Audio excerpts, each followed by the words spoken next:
Congress party Amberpet Srinivas యాదవ్కు ఏమి ఇచ్చిందంటే ఏం చెప్తారు? బీసీ నాయకుడు అని చెప్పుకునే విహెచ్ హనుమంతరావు గారు పోయి బలంగా ఆపడం జరిగింది.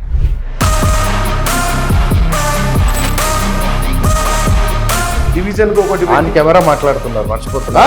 మర్చిపోడేది హనుమంతరావుకే చెప్తున్నా నేను. బీసీల ఓట్లు ఎట్లా పడితే బీసీల ఓటు వద్దా అన్నాడుగా, మరి బీసీలు నలుగురు ఉన్నారు అంబర్పేటలో, బీసీలకు ఎందుకు ఇప్పియలే బిడ్డ హనుమంతరావును? కాంగ్రెస్ పార్టీ నన్ను గుర్తించింది, నువ్వు సీనియర్ లీడర్ గుండి బీసీని మోసం చేసినావు హనుమంతరావును.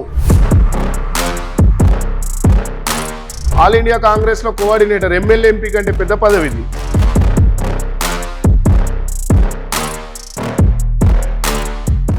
నమస్తే, welcome to social post TV. నేను మీ శ్రీనివాస్.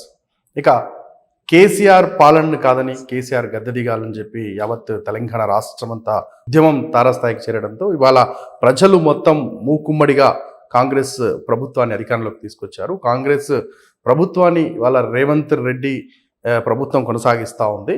అదేవిధంగా రేవంత్ రెడ్డి పాలన పూర్తయి ఇప్పటికీ 100 రోజులు పూర్తయింది. మరి దాదాపుగా 100 రోజులు పూర్తయిన సందర్భంగా ఈ 100 రోజుల పాలన ఏ విధంగా ఉంది, అసలు తెలంగాణలో కాంగ్రెస్ పార్టీ ఏం చేయబోతుంది, ఇవాళ రాబోయే ఎంపీ ఎలక్షన్స్లో ఎలాంటి వ్యూహాన్ని రచించబోతుంది, దీనికి సంబంధించి మాట్లాడడానికి మనతో పాటు all India Congress party coordinator, అదేవిధంగా ఇన్ఛార్జ్ ఆఫ్ ఏపీ భారత్ నయా యాత్ర కోసం సెలెక్టెడ్ కమిటీలో ఆయన పేరుంది. ఆయన మరెవరో కాదు, అంబర్పేట్ శ్రీనివాస్ యాదవ్ మనతో ఉన్నారు. ఆయనతో మాట్లాడి ఏం జరుగుతుందో తెలుసుకునే ప్రయత్నం చేద్దాం. అన్నా నమస్తే. అన్న నమస్కారం. సరే, ఇంత చెప్పుకుంటున్నారు కాంగ్రెస్ పార్టీ గురించి. కాంగ్రెస్ పార్టీ అంబర్పేట శ్రీనివాస్ యాదవ్కు ఏమి ఇచ్చిందంటే ఏం చెప్తారు? అంబర్పేట శ్రీనివాస్ యాదవ్కు ఎవరు లేకున్నా పార్టీ గాడ్ ఫాదర్ లెక్కున్నాడు. ఓకే, పార్టీ ఏమి ఇచ్చింది ఏంది? నా ఏజ్కు 60-70 ఏళ్ళ పోస్ట్ ఇవ్వవలసింది ఆల్ ఇండియా కాంగ్రెస్లో కోఆర్డినేటర్, ఎమ్మెల్యే ఎంపీ కంటే పెద్ద పదవి ఇది. ఒక ఆంధ్రప్రదేశ్ రాష్ట్రం అంటే 26 జిల్లాల రాష్ట్రానికి ఒక ఇన్ఛార్జ్ చేసింది. ఓబీసీ డిపార్ట్మెంట్లో ఒక బిడ్డగా, బీసీ బిడ్డగా ఆ స్థాయికి పోయిందంటే గర్వంగా చెప్పుకుంటాం. కాంగ్రెస్ పార్టీ నన్ను ఎప్పుడేం అన్ని పదవులలో చూసింది.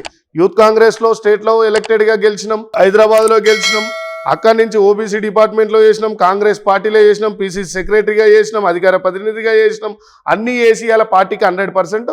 మొన్న ఎమ్మెల్యే టికెట్ విషయంలో మొన్న జరిగిన సంఘటన ఏదైతే ఎమ్మెల్యే టికెట్ విషయంలో అక్కడ అంబర్పేట్ సంబంధించిన కాంగ్రెస్ పెద్దల హస్తం వల్లనే ఇవాళ శ్రీనివాస్ యాదవ్ టికెట్ రాలేదు. దీనికి కూడా నేను అబద్ధం చెప్పుకోవద్దు. 100% ఢిల్లీలో నాకు టికెట్ స్క్రీనింగ్ కమిటీలో సునీల్ కన్గోర్ దాంట్లో అంత టికెట్ కన్ఫర్మ్ అయింది. అయిపోయిన తర్వాత బీసీ నాయకుడు అని చెప్పుకునే విహెచ్ హనుమంతరావు గారు వానికి ఇస్తే నాకు మోసం జరుగుతుంది అంటే దేనికి మోసం జరుగుతుంది అని తెలియకుండా కూడా పోయి బలంగా ఆపడం జరిగింది. బీసీనే ఆపిండు. రేవంత్ అని ఆపలే, బట్టి సార్ ఆపలే, ఇంకో నలుగురు కూడా ఆపలే. కేవలం బికాస్ బీసీలకు న్యాయం. మొన్న అంటుండు కదా బట్టి సార్ని, నా ఖమ్మం టికెట్ ఆపినవు, నా ఖమ్మం టికెట్ ఆపినవు అంటుండగా, బీసీల ఓట్లు ఎట్లా పడితే బీసీల ఓటు వద్దా అన్నాడుగా, మరి బీసీలు నలుగురు ఉన్నారు అంబర్పేటలో, బీసీలకు ఎందుకు ఇప్పియలే బిడ్డ హనుమంతరావును? ఇవాళ నేను ఓపెన్గా అడుగుతున్నా, నిన్ను ఎందుకు అడుగు ఇప్పియలే? ఇవాళ వచ్చింది ఆ నొప్పి బీసీలది. అంబర్పేటలో 15-20 ఏళ్ళ నుంచి బీసీగా నేను పార్టీ ఆఫీసులు పెట్టి డివిజన్కి ఒకటి కెమెరా మాట్లాడుతున్నారు, మర్చిపోతున్నా. మర్చిపోడేది హనుమంతరావుకే చెప్తున్నా నేను. కాంగ్రెస్ పార్టీ నన్ను గుర్తించింది, నువ్వు సీనియర్ లీడర్ గుండి బీసీని మోసం చేసినావు హనుమంతరావును. ఆన్ కెమెరా ఉన్నా ఓపెన్గా ముందట్నే చెప్తా నేను. ఇలా ఖమ్మం టికెట్ల నీకు మోసం జరుగుతుంది అనగానే మోసం ఏం జరగాలి? హైకమాండ్ గెలిచేటోళ్ళని పెడుతుంది, కష్టపడ్డోళ్ళని పెడతావు. నీకెందుకు ఇంకా పీసీసీ చేసినావు, మంత్రి చేసినావు, ఎమ్మెల్యే చేసినావు, 3 సార్లు రాజ్యసభ చేసినావు, ఏఐసీసీ సెక్రటరీ చేసినావు, ఏఐసీసీ మెంబర్ చేసినావు, అన్నీ చేసినావు. ఎందుకు? ఏజ్ అయిపోయింది, ఇంకా కొత్త తరాన్ని పెట్టు. నాలాంటి వాడు ఉన్నాడు అంబర్పేటలో లోకల్గా, పెట్టు. అయిపోయి నన్ను ఎవరు ఆపలే, పార్టీ ఆపలే, ఎవరు ఆపలే, కేవలం హనుమంతరావు ఆపాడు. ఓకే, హనుమంతరావుకు నాకేం జగడా లేదు, ఏం లేదు. ఆయన మాట, ఆయన కాళ్ళ దండం పెట్టాను. ఎవరి కాళ్ళ